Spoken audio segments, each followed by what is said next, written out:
আসসালামু আলাইকুম everyone, it's me দুন। তো আই হোপ আপনারা সবাই ভালো আছেন, আমিও ভালো আছি। তো আবারও আপনাদের স্বাগতম আমার মন্ডল রাইডার ইউটিউব চ্যানেলে। তো আজকের ভিডিওতে আমি কথা বলবো এই গাড়ির মাইলেজ নিয়ে। এই 5টা নিয়ম বলবো, এই 5টা নিয়ম যদি আপনি মেনে চলেন তাহলে আশা করি আপনার গাড়ির মাইলেজ আপনি ভালো পাবেন।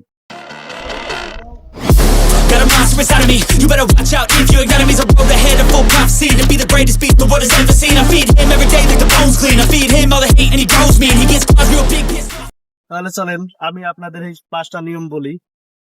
তো একটা গাড়ির মূলত সর্বপ্রথম মাইলেজ খারাপ দেয় কারণ হচ্ছে একটা এয়ার ফিল্টার যখন অনেক ময়লা হয়ে যায় তখন তখন যে হাওয়াটা নেয় ইঞ্জিনে নিতে না পারার কারণে তখন আর কি তেল বেশি খায়।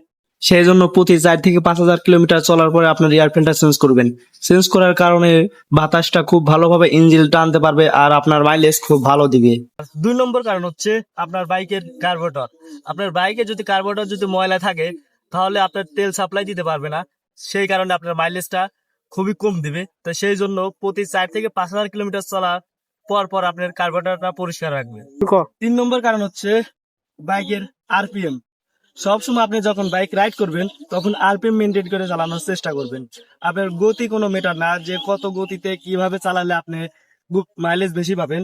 সত্যি কথা বলতে যখন আপনি আপনার বাইক 5,000 আরপিএম এর নিচে রেখে গাড়ি চালাবেন তখন ইঞ্জিনটাও স্মুথ থাকবে, আপনি মাইলেজটাও অনেক বেশি পাবেন। আর 3 নম্বর কারণ হচ্ছে ফ্রেশ তেল।